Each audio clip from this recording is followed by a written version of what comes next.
Everyone, कैसे हो आप सब। उम्मीद करता हूँ सब अच्छे होंगे, सब स्वस्थ होंगे। मैं आ गया हूँ फिर से एक नया ब्लॉग लेके थर्सडे से। और आज मंडे हो चुका है। कोई काम ही नहीं आया था यार, तो इस वजह से कुछ किया भी नहीं है। लेकिन इन 4 दिनों में अच्छा खासा काम निपटा लिया मैंने अपने घर का, क्योंकि कुछ पेंडिंग काम हो जाते हैं ना जो मुझे निपटाने पड़ते हैं। तो और आज तारीख हो चुकी है 12 मई 2025 और आज चलते हैं नोएडा। तो आज मंडे की ट्रिप आई है। अब देखते हैं किया कैरेंस जाएगी या फिर डिजायर जाएगी, वहाँ जाके पता चलेगा। किया कैरेंस जाएगी साथ से। अभी लॉक है, चाबी मिलेगी फिर निकलेंगे यहाँ से। और डिजायर ये खड़ी पीछे इसी की। अच्छा, धूप की वजह दिखाई नहीं दे रही। ये खड़ी डिजायर और ये रही किया कैरेंस। तो ये लेके जाऊँगा मैं। चाबी मिल गई है किया की और यही जाएगी, इसको ही लेके जाएंगे। तो जी पहुँच गए नोएडा। नोएडा में सेक्टर 51 आया हूँ मैं। ये देखो नोएडा की कितनी रस भरी जगह होती है यहाँ पे ना, मतलब ऑफिस वगैरह होता है ना। अब यहाँ देखो ये डोमिनोज वगैरह है सामने। बॉयब है, बॉयब क्या है, बॉयब बाय योर ऑनर बोतल। अच्छा, ये कारीगरी रेस्टोरेंट है। और यहाँ पे एक आंटी जी अपने कान साफ करा रही हैं। और मेट्रो भी मेरे ख्याल से, हाँ मेट्रो पल्ली साइड निकल गई। दूसरी नहीं, हाँ ये सामने थे। मेट्रो के नीचे खड़ा हूँ मैं, सॉरी। सेक्टर 51 ये मेट्रो का पिलर है। मैं इस मेट्रो के नीचे ही हूँ बिल्कुल। अब देखो क्या सीन है, कैसा है, कुछ तो पता नहीं। अब क्या होता है वो तो तभी पता चलेगा। अब क्या करेंगे, कैसा है, क्या है, अभी तो कुछ नहीं बताया। बस घर से यही पता था कि नोएडा आना है। अब नोएडा से कब यहाँ से जाना है, क्या सीन है, अभी कुछ पता नहीं है। देखते हैं क्या होता है। ये देखो भाई क्या लग रही है लंबोर्गिनी, येलो कलर में ना, कितनी बीस्ट सी लग रही है। जैसे वो महिंद्रा की B9 करके नहीं है, कुछ इस तरह की लग रही है। अब भाई खस्ता कचौड़ी खाने गया था तो वहाँ दिख गई, मतलब सामने ही खड़ी है। अभी भीड़ है, यहाँ से नहीं दिखेगी। कहना मतलब ये यार, मुझे तो नॉर्मल सी लग रही है। वो जैसे B9 करके नहीं आई थी वो महिंद्रा वालों की, जो आई है अभी लॉन्च हुई है 3-4 महीने हुए, उसी तरह की लग रही थी मुझे तो बिल्कुल। मतलब अंदर से इंटीरियर वगैरह भी उसी की तरह था, लेकिन थोड़ा सा मतलब नॉर्मल था। अब देखो मैं किया का दिखा देता हूँ जिस गाड़ी में मैं बैठा हूँ। अब ये देखो इस तरह का इंटीरियर, उसमें इस तरह का नहीं था। पर उसमें ये एसी के जो ये थे ना फ्लॉप भी ऐसे ही थे जैसे इसमें दे रखे हैं। यार नॉर्मल ही था, कुछ ज़्यादा तो खास नहीं था। बस ये हो सकता है कि इंजन की पावर ज़्यादा होगी उसमें, और क्या है तो मतलब नाम एक ब्रांड है लंबोर्गिनी, लोगों की ड्रीम कार होती है। बाकी जो देखने के बाद मुझे लग रहा था, मतलब मैंने लोगों का अट्रैक्शन देखा, मैं वहाँ खड़ा हुआ था तो जो भी जा रहा था, मतलब गर्ल्स हो या फिर बॉयज़, वो उस गाड़ी को देखते हुए जा रहे थे। क्योंकि भाई जाहिर सी बात है, ब्रांड की गाड़ी है लंबोर्गिनी, छोटी मोटी कंपनी की गाड़ी तो है नहीं, करोड़ों में आती है।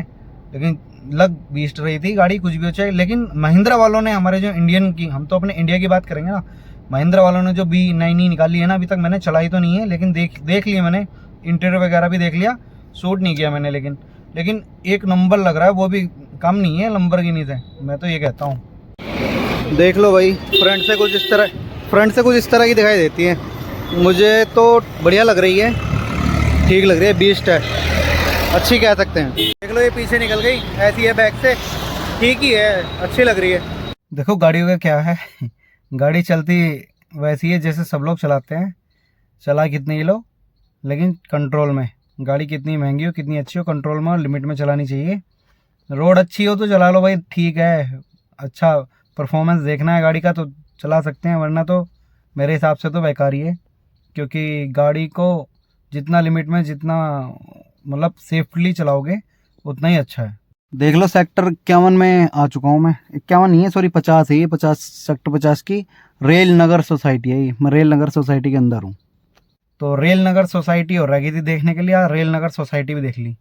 रेल जैसी तो नहीं, मतलब सेम सोसाइटी बनी हुई है, सेम बिल्डिंग सी है, इसी वजह से इसको रेल नगर सोसाइटी बोलते होंगे, जैसे डिब्बे सेम होते हैं। ये देखो जैसे कि सेम बिल्डिंग है ना, सेम डिब्बे वाइज जैसे ट्रेन के होते हैं, ऐसे ही रेल नगर सोसाइटी, इसलिए इसका नाम रखा गया होगा। सुबह निकला था मैं, लगभग 10 बजे निकला था, तो 1 बजे आ गया था नोएडा। अब 4:20 हो रहे हैं, पता नहीं कहाँ जा रहे हैं। उसके बाद कह रहे हैं 6 बजे तक नजवात के लिए निकलेंगे।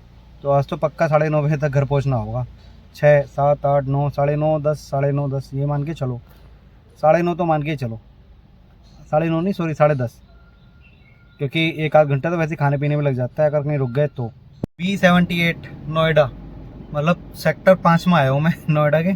B78 के बराबर में हूँ। अब यहीं कहीं देखता हूँ, गाड़ी लगाता हूँ, कहीं कुछ खाता हूँ। यार भूख सी लगने लगी, क्योंकि जब 5 बजते हैं ना, 4 पौने 5 हो रहे हैं, 4:45, तो बस ऐसा लगता है कि अब कुछ खा ली थोड़ा बहुत। मुझे ना भूख धीरे धीरे लगती है, एकदम से नहीं लगती। ये देख लो, ये है B78 सेक्टर 5 नोएडा। और गाड़ी को हम लगाएंगे इस BMW के पीछे। लगा दी BMW के पीछे। एक तो 4 दिन में काम आया है, उसमें भी मन में ऐसा लग रहा है कि बस जल्दी घर चलो। ऐसा है ना, आदमी जब रनिंग पे रहता है ना तो फिर उसे दिक्कत नहीं होती। अब जैसे मान लो तीन दिन, हाँ 3 दिन का गैप लगा, थर्सडे फ्राइडे सैटरडे संडे में मंडे में आ गया, हाँ 3 दिन का गैप लगा। तो 3 दिन का गैप लगने के बाद ऐसा लगता है कि बस जाओ और घर आ जाओ, मतलब कहीं भी जाओ किसी भी लोकेशन पे, उनका काम निपटा तुरंत घर। आज जो है 6 बजे के बाद निकलना है, तो ऐसा लग रहा है कि यार जल्दी निकलते तो जल्दी घर पहुंच जाते 6 बजे तक ही। अब पूरा दिन ही देना पड़ गया। तो सीन ये है कि आज 9:30-10 बजेंगे पक्का। भाई अगर सेक्टर 5 में आओ ना तो एक बार एक चीज़ जोड़ रहे करना। मैंने अभी खान पीने वाली बात की थी ना, मैं अभी ना एक बर्गर खा के आ रहा हूँ। बर्गर मतलब ठेले वाला जो चाट वाले रखते हैं, तो वो बर्गर था। उन्होंने अपना तेल ऑयल में सेका दोनों तरफ से, बीच में कटिंग करी। उसने अपना आलू की टिक्की भी रखी, खीरा भी रखा, प्याज भी रखी, टमाटर भी रखा, मसाला चटनी वगैरह सब लगाई और बढ़िया करके एक दोने में चटनी करके उन्होंने 2 पीस करके बर्गर के दे दिए। और मैंने गिनती के ना 7 गोलगप्पे खाए थे। गोलगप्पे का साइज़ भी यहाँ बड़ा था पानी का, और पानी भी टेस्टी हो रहा था। मतलब लिटरली कितने लिए उसने, मात्र 30 रुपये। एक बर्गर भी दिया और उसमें 7 गोलगप्पे भी खिलाए। यार 30 रुपये किस हिसाब से काटे, मैंने तो पूछा भी नहीं उससे। मैं उसको भाई उसे नहीं खिलाया कि भीड़ भी नहीं थी कोई ऐसी खास। एक बंदा और खड़ा था, वो भी बर्गर ले रहा था, मैंने भी लिया। बस मैंने गोलगप्पे खाए बर्गर के अलावा अलग से। मैंने उसको 100 का नोट दिया और उसने मुझे 70 रुपये रिटर्न कर दिए। अब मैं ये सोच रहा हूँ, उसने सिर्फ बर्गर के काटे या फिर गोलगप्पे के काटे, मेरे तो कुछ समझ में नहीं आ रहा भाई। मैंने पूछा उससे, भैया हो गए? उसने कहा हाँ हो गए। बस मैंने इतना पूछा था, उसने कहा हो गए भैया।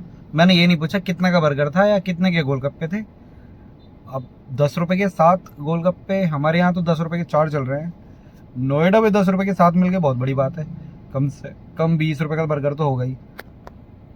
क्या था पता नहीं यार, लेकिन ओवरऑल अच्छा लगा, मस्त लगा। मतलब पेट एकदम ऐसा हो जैसे भर सा गया हो। वादा किया था 6 बजे का और बज गए 6:10 हो चुकी है। 6:10 हो रही है मतलब। और बस देखो अब निकलने वाले हैं। कह तो रहे थे बस सामान ला रहे हैं, क्योंकि जहाँ गए थे हम सेक्टर 5 में, और वहाँ से अभी तो आया हूँ मैं, 5 मिनट हुई होगी। तो अभी गए हैं, अब देखो कितनी देर में आ जाएंगे। और बस अब घर ही निकलना होगा। अब देखते हैं कहाँ बीच में रुकूँगा, क्या करूँगा, वही देखना होगा। फिलहाल तो यहाँ से निकलेंगे। देखो इन कबूतर खानों में ना, कि जैसे ये गाड़ियाँ आ रखी हैं, ये टेम्पो आ रखा है, किसी का सामान आया है। और ये गाड़ियाँ जो आ रखी हैं, इसमें कैनें आई हैं पानी की। तो पानी की कैन ना वो कंधे पर रख के फ्लैटों के अंदर पहुँचा रहा है बंदा। मतलब कितनी मेहनत पड़ती है यार फ्लैटों के अंदर पहुँचाना। और देखो लिफ्ट वगैरह नहीं है, सीढ़ियाँ ही हैं बस। सीढ़ियाँ के अलावा लिफ्ट नहीं है इनमें फ्लैटों में। देखो ये बंदा जो है खाली कैन ले आया और भरी भी दे आया। हर 2 से 3 मिनट में ना एरोप्लेन गुजर रहा है यहाँ से, इस सोसाइटी के अंदर से ही, मतलब ऊपर की ओर। देखो वो जा रहा, ये जा रहा। हर 2 से 3 मिनट में, हर एक मतलब 2 से 3 मिनट में गुजर ही रहा है। बहुत सारे गुजर गए जब से अब तक। हाँ तो मैं घर आ चुका था, और घर तो मैं कल ही आ चुका था, क्योंकि आज हो गया दूसरा दिन। और मैं अब रख रहा हूँ इस ब्लॉग को यहीं। आई होप अगर ये ब्लॉग आपको अच्छा लगे तो please like, subscribe, comment, share जरूर करना। ओके, मिलता हूँ नेक्स्ट ब्लॉग में।